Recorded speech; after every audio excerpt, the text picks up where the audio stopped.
नमस्कार दोस्तों। आज की अपनी हरियाणा जीके की क्लास में हम हमारे हरियाणा के पेपर से संबंधित दो महत्वपूर्ण हस्तियों के बारे में बात करेंगे।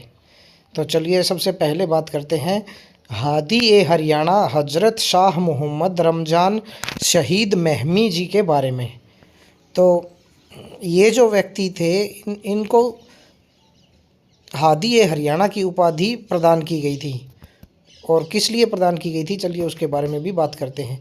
इनका जो नाम है, इस नाम में हजरत शब्द का अर्थ आदरणीय हो गया, शहीद शब्द का अर्थ मारे गए यानी इनकी हत्या की गई थी, और महमी मतलब इनका संबंध था महम रोहतक से।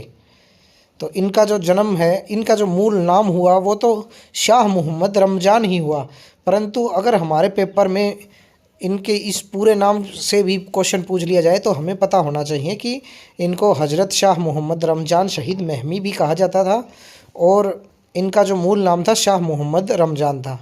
इनका जो जन्म है 1769 में पंजाब के रोहतक ज़िले के महम में शाह अब्दुल अजीम जी के घर हुआ था। इनकी मृत्यु 18 जनवरी 1825 को हज से लौटने के बाद मध्य प्रदेश के मंदसौर में इनकी हत्या कर दी गई थी।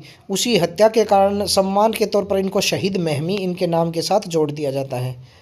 ये जो हादी ए हरियाणा जो थे, ये होली दिवाली मनाते थे और हिंदू वेशभूषा धारण करते थे, मतलब इनका हिंदू धर्म के प्रति विशेष लगाव था। इन्होंने इस्लाम धर्म में मरियम का रोज़ा और रोट बोट परंपराओं की शुरुआत की थी। तो हमारे पेपर में अगर पूछ लिया जाए कि मरियम का रोज़ा और रोट बोट जो मुस्लिम परंपरा है, इनका संबंध किस व्यक्ति से है या इन परंपराओं की शुरुआत का श्रेय किसे जाता है, तो शाह मोहम्मद रमज़ान को इन परंपराओं का श्रेय जाता है।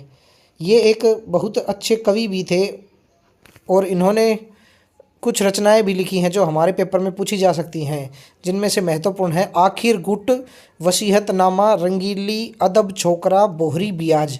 ये इनकी प्रमुख रचनाएं हैं जिनके बारे में हमारे पेपर में पूछे जाने के चांसेस बनते हैं, तो इन्हें भी हमें ध्यान रखना है। तो ये हमने हादी ए हरियाणा के बारे में कुछ फैक्ट्स जो हमारे पेपर में पूछे जाने की संभावनाएँ थी तो उनके बारे में बात की। अगली जो प्रमुख हस्ती है उनका नाम हमारे हरियाणा में और पूरे भारतवर्ष में बड़े सम्मान के साथ लिया जाता है, जिनका नाम ओम प्रकाश जिंदल जी हैं। ओम प्रकाश जिंदल जी का जन्म जो है हिसार के नलवा गांव में 7 अगस्त 1930 को हुआ था। इनकी शिक्षा की बात करें तो इन्होंने अपनी प्रारंभिक शिक्षा अपने गांव नलवा में और उसके बाद हांसी से शिक्षा प्राप्त की। 1952 में ओम प्रकाश जिंदल जी ने 22 वर्ष की उम्र में हावड़ा के लिलुआ में कलकत्ता में अपना पहला कारखाना खोला। 1964 में इन्होंने जिंदल इंडिया लिमिटेड जो कि एक पाइप उत्पादन कंपनी थी उसकी स्थापना की, जो कि आज पूरे विश्व भर में जाना माना नाम है जिंदल इंडिया लिमिटेड का।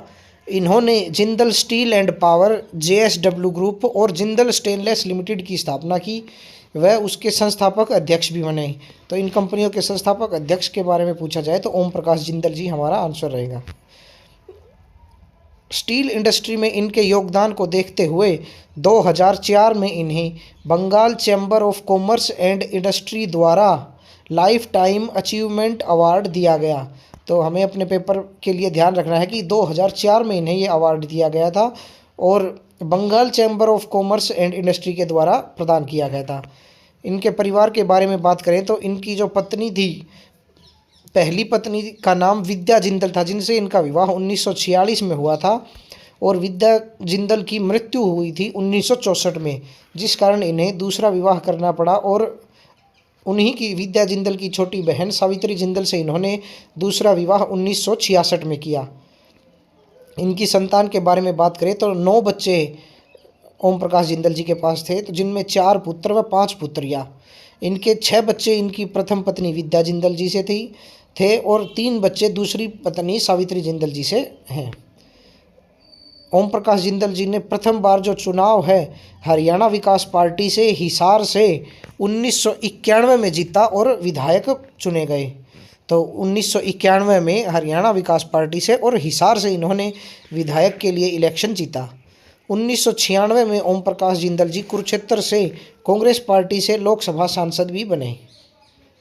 अपनी मृत्यु के समय 2005 में, यानी इनकी मृत्यु 2005 में हुई।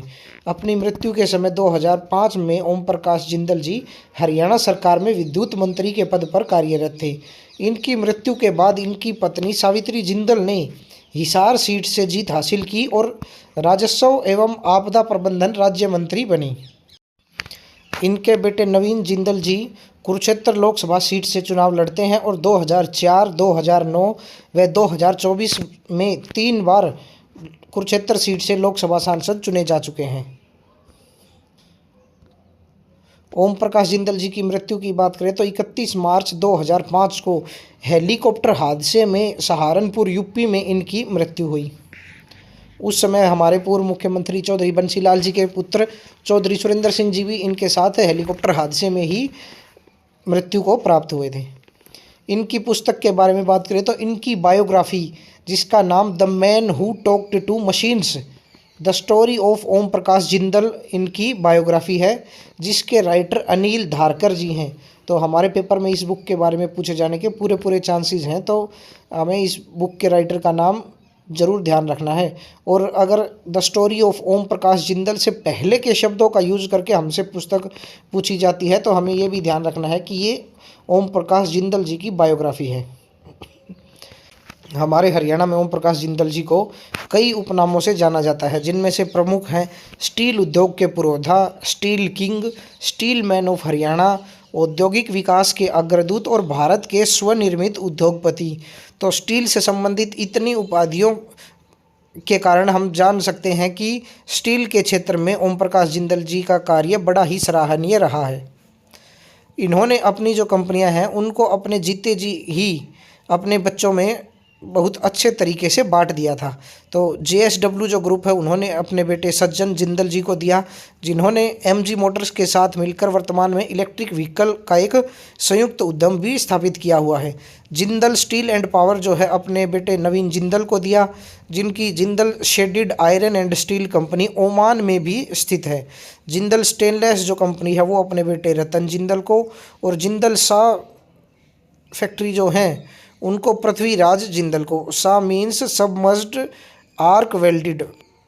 तो ये हमने ओम प्रकाश जिंदल जी से और उनके जीवन से संबंधित जो भी विशेष चीज़ हमारे पेपर में पूछे जाने लायक हमें दिखाई दी उनके बारे में बात की। और इनके अलावा आपको अगर कोई भी डिटेल ओम प्रकाश जिंदल जी के जीवन से संबंधित इस प्रकार की दिखाई दे कि आपको ये लगे कि वो पेपर के लिए इम्पोर्टेंट है, तो उसको भी इन नोट्स में ऐड करें और इनको अपने हाथ से लिखकर 2 से 3 बार इनको पढ़ें और फिर पेपर में रिवीजन करके जब आप पेपर में बैठेंगे तो आपको अपनी तैयारी में काफ़ी फ़र्क दिखाई देगा। तो धन्यवाद दोस्तों, पढ़ते रहिए और खूब मन लगाकर अपने HSSC CET एग्ज़ाम की तैयारी करते रहिए। धन्यवाद।